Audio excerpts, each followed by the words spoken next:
Well, hello there my friends, welcome back to the Scott Reed Project. Here we are in the SRP HQ and we've got some lovely fresh game.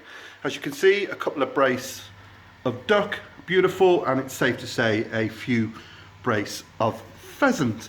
Now what I want to do then is a really simple pheasant dish. I'm just going to poach some pheasant breasts, serve it on some root veg. Really simple. I mean, there's lots of pheasant around at the moment. I know the season's coming to an end, but this is a simple dish, and if you've got loads of pheasants, breast them out, obviously freeze them, and you can eat it through the year. Now, we will not be wasting the legs. I will take the legs off, bone them out, and I will freeze them for a later date for a curry. So what we need to do then is pick two nice pheasants, a brace of pheasants, let's say, that's nice, not too damaged, and we'll take the breasts off. Beautiful. So I've chosen this lovely brace of pheasant. Obviously we've got a cock and we've got a hen. Now, like I said, we're just going to skin these really easy. Let's just rip there, just get your hands in. Just over the legs, bit of shot damage there, but hey ho, that's the nature of the beast. So just exposing that breast, very simple. Then one side of the breastbone, couldn't be easier.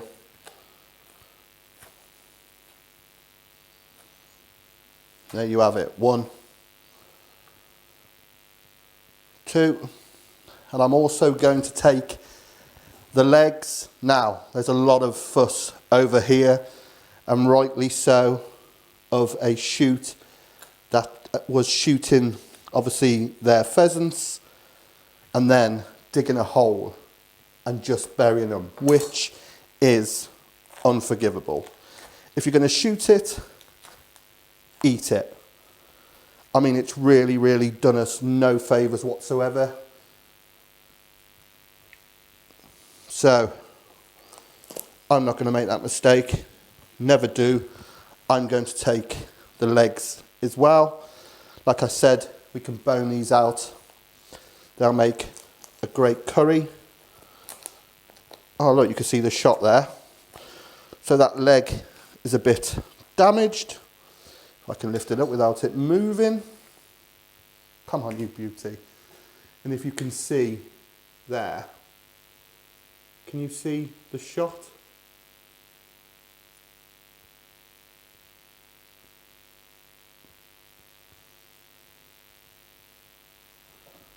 Okay, so what I'm going to do then is just take the breasts and the legs off the hen, and we'll go to the kitchen and we'll cook up a storm.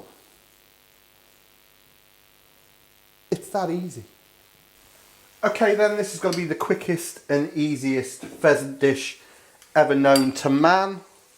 So, at the back, I have just got some onions gently caramelising. I'm going to put on my root veg. All I've got, excuse the clanging, is some diced carrot and swede. That will be the bed for which we will put our pheasant on. So get a nice bit of salt in there. I mean, you're looking at 15-20 minutes from start to finish once it's all prepped. So that's our root veg on, our caramelised onions. In this pot here, I've got 500 ml of chicken stock. Those breasts we took off at the butchery. I'm just going to use those two. They got the least damage. Just going to place those in. As you can see, pretty much as soon as they hit that stock, they're starting to cook.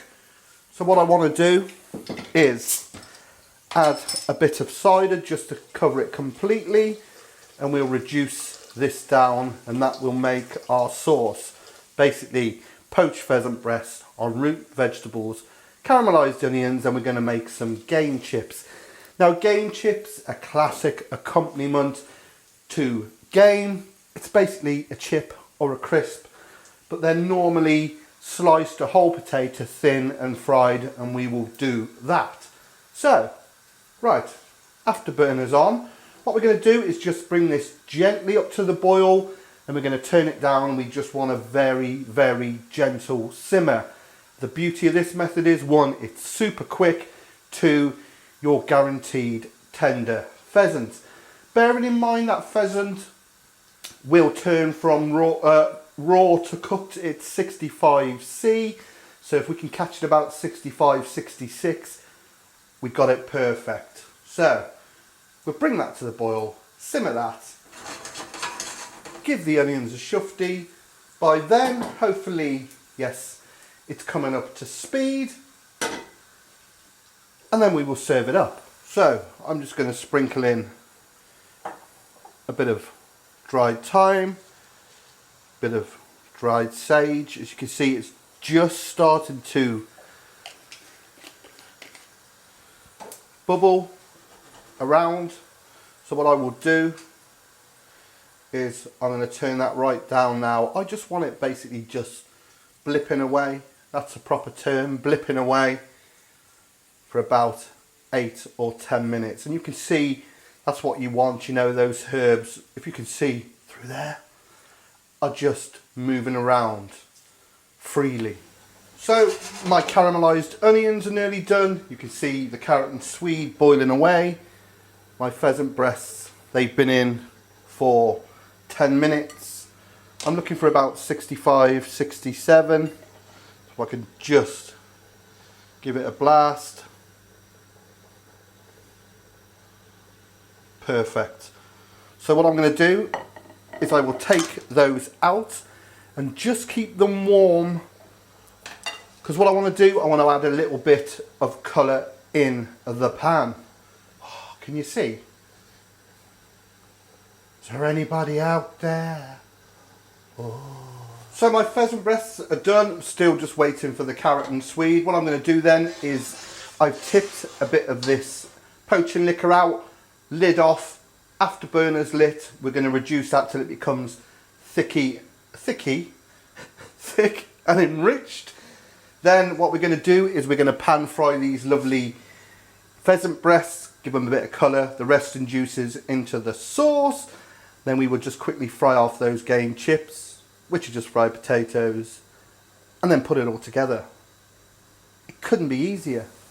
So my sauce is reducing nicely. There's my carrot and swede. Now I don't want to mash these completely. I want them to have a bit of integrity so they could take the weight of the pheasant.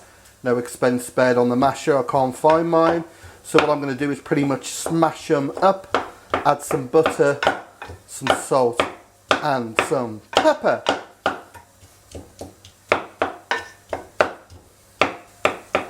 So in with some butter and get some pepper in there, nice and peppery, and then just a bit of salt.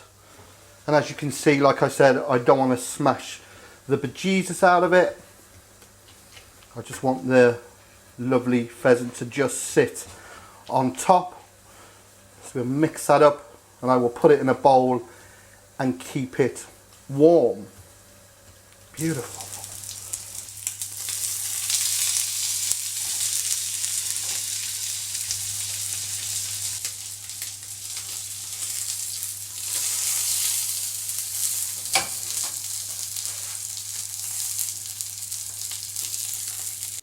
Okay, the moment of truth.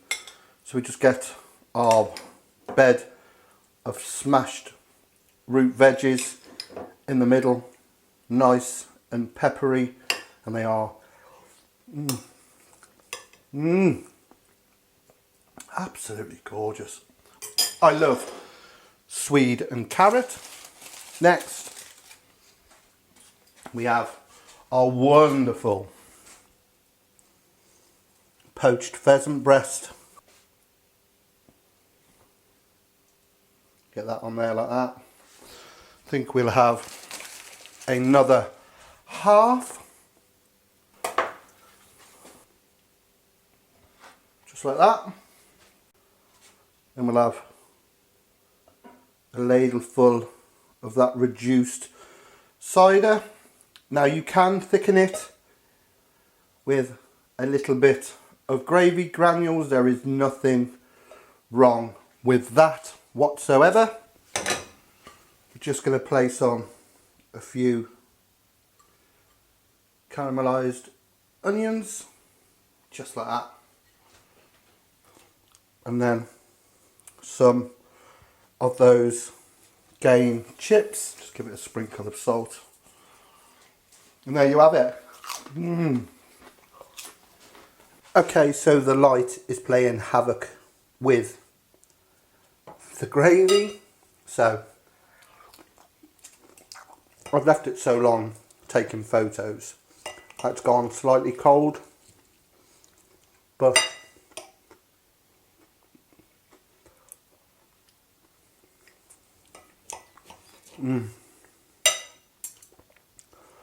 that is just absolutely superb.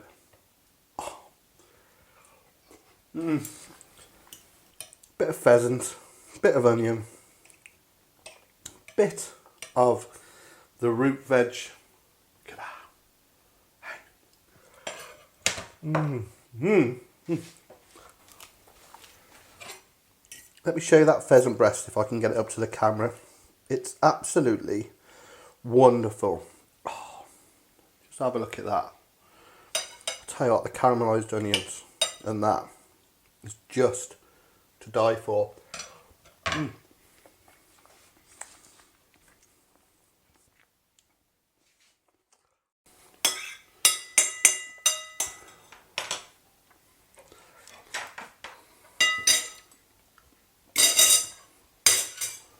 Well, my dear friends, what can I tell you? That was absolute perfection. Now, you know, I get to eat a lot of stuff, a lot of game, but that is just a superb dish and so simple to make. The flavours and that caramelised onion kind of brings it all together with the cider, nice and sweet, appley caramelised, that lovely root veg and that perfect pheasant. Oh, it's orgasmic.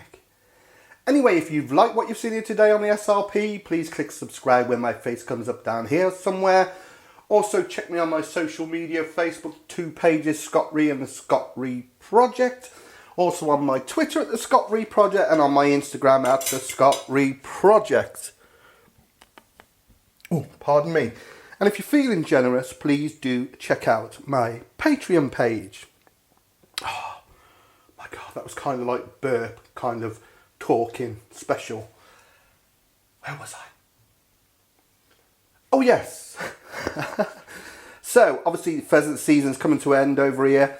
If you shoot pheasants or you know friends who shoot pheasants or you beat or you pick up, make sure you use those pheasants, take the breasts off, take the legs off, freeze them, you know, build up a supply for summer and you can cook wonderful things like these. So until next time, take care my friends. This was the Dog's Danglers. All the best.